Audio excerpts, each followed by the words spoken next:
Hello, everyone. Welcome to How to Succeed in Business During a Pandemic. I'm Wendy Lally, your host, and I'm delighted that you're here. The idea of this show is really very simple. It's a 15-minute interview with interesting entrepreneurs and professionals who are not only surviving this pandemic that we're all going through, but actually thriving.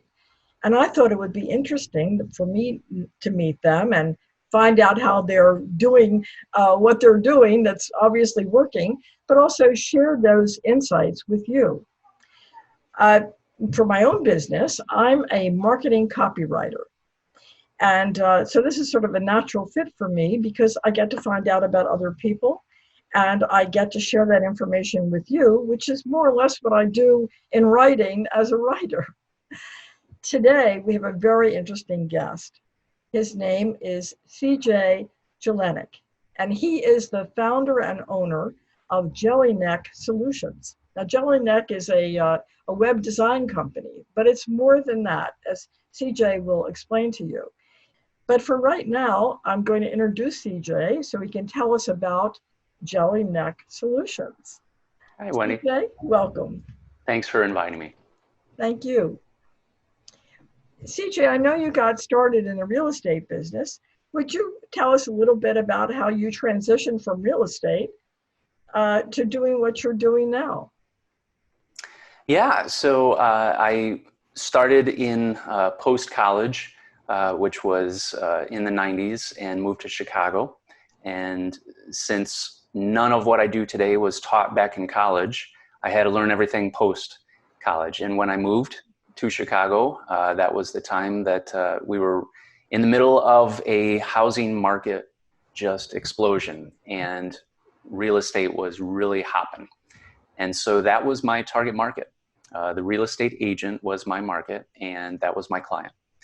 And so I marketed, did all sorts of things for helping them out. And eventually one day they came back and said, you know, there's something going on called the internet. I think it's here to stay. Maybe I need a website. And so I learned web design and started building websites. And eventually I got a little bit tired of updating their websites every time that their prices changed or status of their properties changed. And so I said, I want to build a tool for them to be able to build it or change it on their own. And that's when I learned web development, which at the time there was a little language called PHP that was in its infancy, and I learned that, and that's what I used to build a tool for them, but also use all the way up to this day. And so then they can manage it on their own, and I'm able to help. I was able to help at that time a lot of real estate agents. You know, what I find so interesting about what you do is that you're also a graphic designer and not just a technical person building websites. So where did that come from? How did that happen? I've always had an eye for design. I love design. I was into photography. In fact, in college, that was a concentration of mine, photography was. And there's just something about technical meets visual meets design.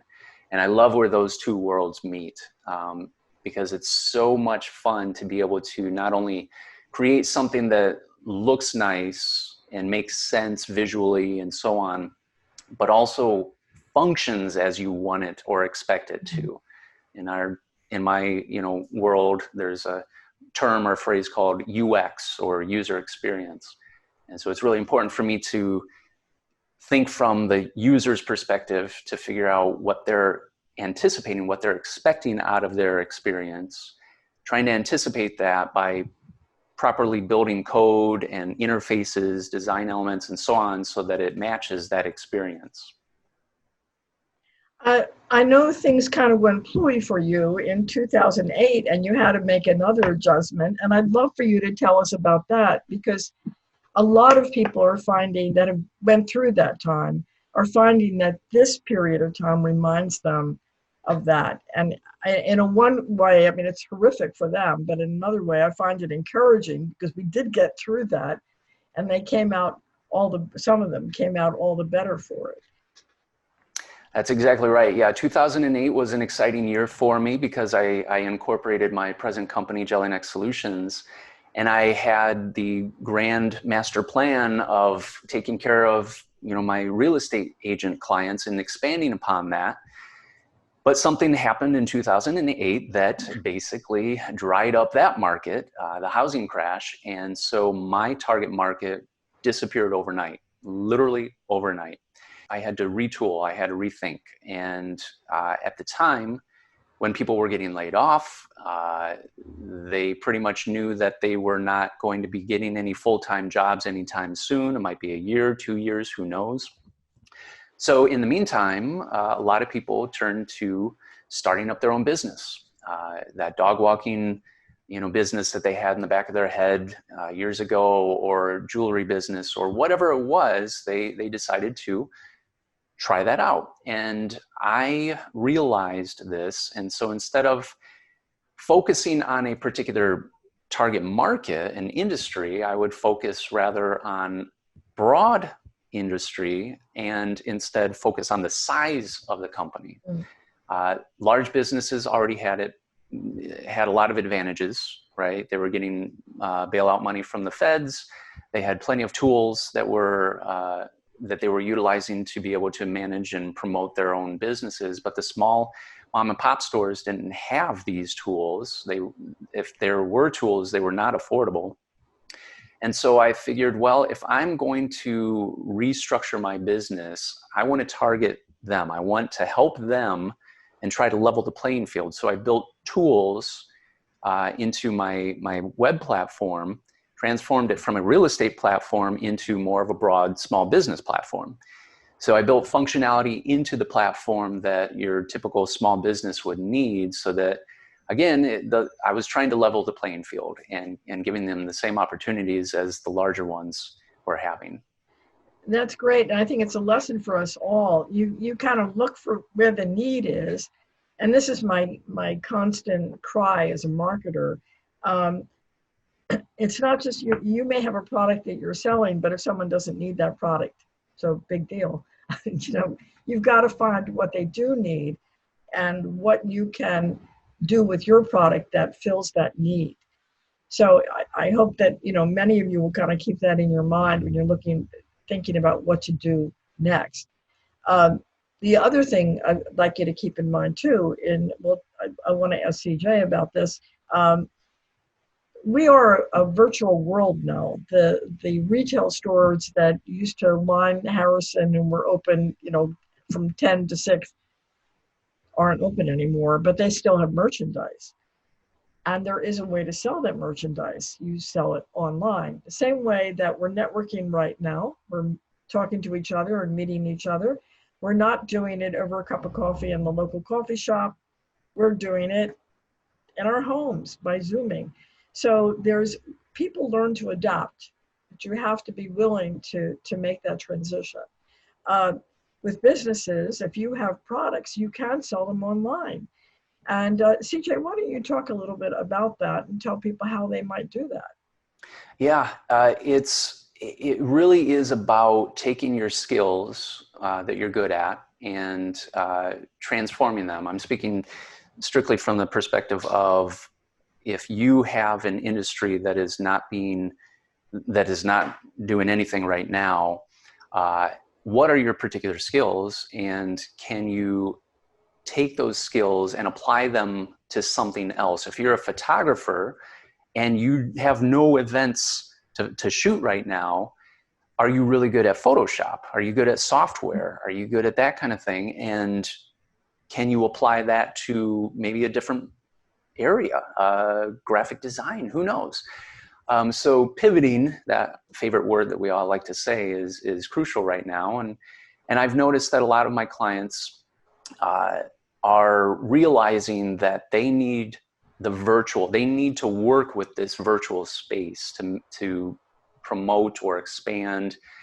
And right off the bat, as soon as March happened and the stay-at-home order happened, I realized that a lot of my clients were struggling with how to get the word out. Are they still open? Are they not? Are they an essential business?